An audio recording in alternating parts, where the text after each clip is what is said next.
In this video, I'm going to help demystify theory by identifying three key layers or levels of theory using the analogy of the tree. Because theories are like trees, they have trunks, branches, and fruit. By the end of this video, you will have a much better grasp of this foggy, grey, obscure thing called theory. But before we get into that, don't forget to like this video and subscribe to my channel so you don't miss any of my theory tips, systems, and little hacks. There are loads more videos just like this coming very soon. I'm Dr. Elizabeth Yardley, and for the last 20 years, I've been supporting students in UK universities, helping them get to grips with theory. I've taught criminology, sociology, and social policy, and every student who's implemented my theory systems has gone from theory phobic to theory boss, weaving theory into every assignment and boosting their grades significantly. Theory can be one of those words that has you going like, what? It feels kind of big and nebulous and obscure. You don't know where to begin with it sometimes. How do you actually start trying to understand it and make sense of it?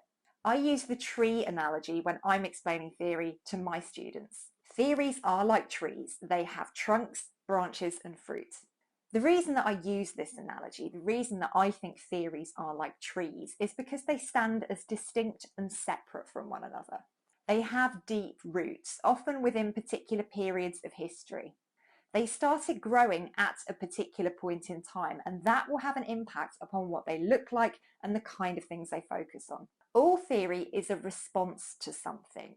Every body of theory emerges in an attempt to understand the social world that exists around it. So what that social world looks like, culturally, economically, politically, will have an impact on the bodies of theory that develop within it.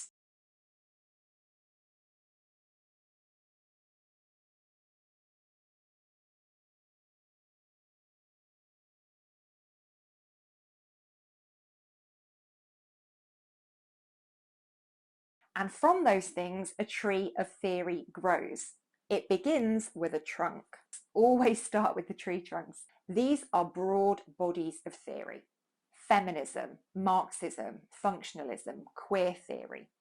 Each body of theory will have some fundamental central tenets or principles in common. They're quite distinctive. You can always point to at least one core thing that theory is built around, and that is the trunk of the tree. Take, for example, feminist theory, particularly that which came to prominence in the 1970s and the 1980s. That tree grew out of the second wave feminist movement of the 1960s. That was based on arguments that sex and gender were key principles around which society was organised, and that women were fundamentally disadvantaged as a result. That is the central, core, fundamental trunk of feminism. What feminist theory then does is seek to explain why this is the case and what should be done about it, which gives rise to the growth of different branches, the next level of theory. The branches are offshoots from the trunk of the tree. They are more specific, more focused on particular things.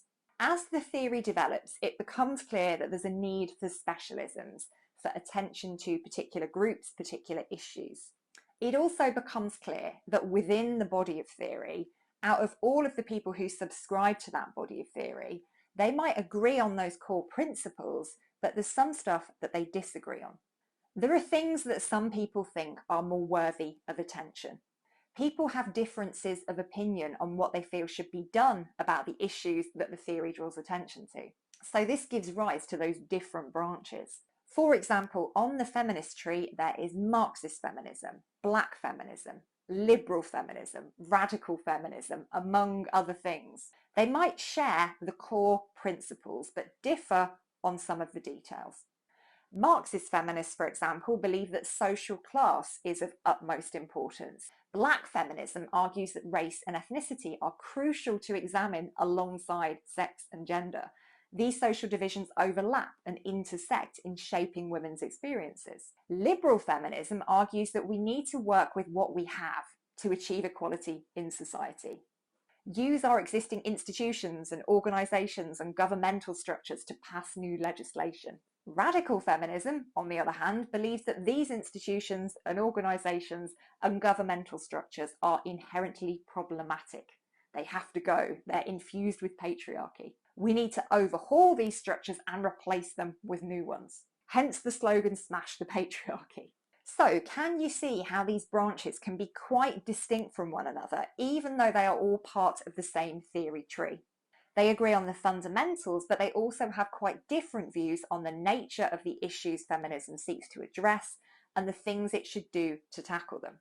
Now we go into even more detail. On these branches hang delicious little pieces of fruit that are even more specialist in their focus. So to go back to our example, there is a feminist theory tree trunk from which grows several individual branches. On those branches grow the fruit.